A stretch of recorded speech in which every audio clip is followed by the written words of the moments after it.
दुकानदार की साइकिल ये होती है, दुकानदार जो है ना, कस्टमर उसके पास आता है ना, पूछता है कि यार ये चीज मुझे दे दो, वो पूछता है कितने पैसे, आगे से दुकानदार से कहता भाई ये इतने की है।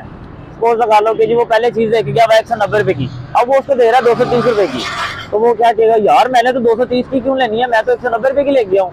और भाई आपको पता है महंगाई बढ़ती जा रही है, माल शॉर्ट हो जाता है, ऐसे हो जाता है, 2-4 गालियां निकालता है, ठीक है। उसके बाद क्या होता है, वो कन्विंस कर लेता है उसको, कस्टमर को। कस्टमर भी कहता है हाँ ये तो बिल्कुल सही बात कर रहा है, ये तो बिल्कुल मैं एग्री करता हूँ इसकी बात से, इन बेचारों को क्या कसूर है, ये तो बेचारे दुकानदारी कर रहे हैं। अब ये नहीं पता कि अगर घपला हो रहा है ना, तो घपला दुकानदार के एंड से भी हो रहा है, जो दुकानदारी कर रहा है वो भी घपला कर रहा है, वो बिना घपले के नहीं बैठा हुआ। अगर वो उसको बच कुछ नहीं रहा तो यार वो दुकान खोल के क्यों बैठा हुआ है, पहली बात तो ये है। दूसरी बात ये कि अगर वो इतनी ईमानदारी से काम कर रहा है, वो चीज ही ना बेचे, वो चीज ही ना बेचे। अब एक चीज होती है कि अब फर्जी तौर पे बैंगन का रेट पिछले दिनों जो चल रहा था, बैंगन का रेट चल रहा था, अल्लाह आपको भला करे 60 रुपए, 60 से लेके 64 रुपए।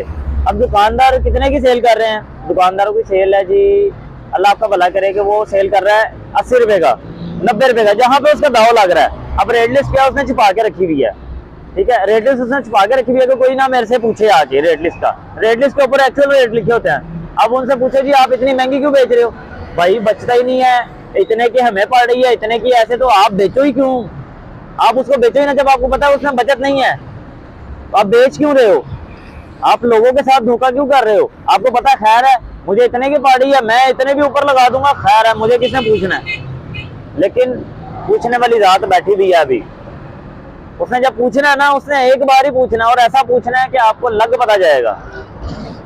जिस दुकानदार होते हैं ना, जो ग्राहकों के साथ बदतमीजी करते हैं, बदतमीजी करके अपना सामान भी बेचते हैं, बड़े अपनी तरफ से बनते हैं कि जी हम तो बस परेशानी में दुकान चला रहे हैं, हमारे पास तो और कोई जरिया आमदन है ही नहीं है, जबकि उनका जरिया आमदन और होता कोई नहीं है।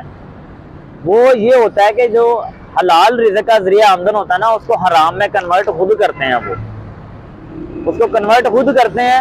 फिर जब उनको लत लग जाती है ना हराम खाने की, वो फिर उससे पीछे नहीं हट सकते। तो सिंपल सा एक छोटा सा मैसेज था कि आप लोग खुद इस चीज को अवेयर करो कि यार अगर आपको कोई चीज महंगी मिल रही है ना, आप उसकी तहकीक करो। आप उसे कहो कि भाई तू क्यों महंगी बेच रहा है, वो आपको कहेगा कि यार पीछे से इतनी महंगी मिल रही है, तो आप उसको ये कह सकते हो कि भाई अगर आपको पीछे से महंगी मिल रही है तो आप लेके क्यों आए, आप क्यों बेच रहे हो, आप मत बेचो। यही चीज होती है। इसी तरह से सारे मामला चलते हैं। जब गुर्बत बढ़ जाती है ना, तो गुर्बत इसी तरीके से बढ़ती है कि हम लोग पूछ-गीछ नहीं करते। हमें दुकानदार लॉलीपॉप दे देता है, गवर्नमेंट के ऊपर सारा डाल देता है, अपनी चीज वो बेच देता है। अब हम गवर्नमेंट के पास जाएं एक एक चीज का पता करने के लिए, फर्जी तौर पे जी अब पेस्ट है, वो पहले 50 रुपए 20 रुपए की आती थी, वो 40 की हो गई है, ठीक है।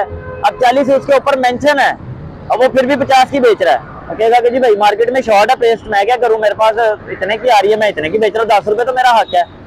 और भाई 10 रुपए तेरा हक है तो तू 10 रुपए को ना ले, तो 10 रुपए ना बचा, ठीक है। जो तुझे मिलेगा कंपनी रेट जो मिलेगा तो उस पर बेच। हमें ये चीजें खुद से कंट्रोल करनी पड़ेंगी। हम ऐसे छोड़ते रहे, हम लोग बड़ी करप्शन की तरफ देखते हैं कि जी वो क्या नाम लेते हैं, फलाना इतने खा गया, फलाना इतने खा गया, फलाना इतने खा गया।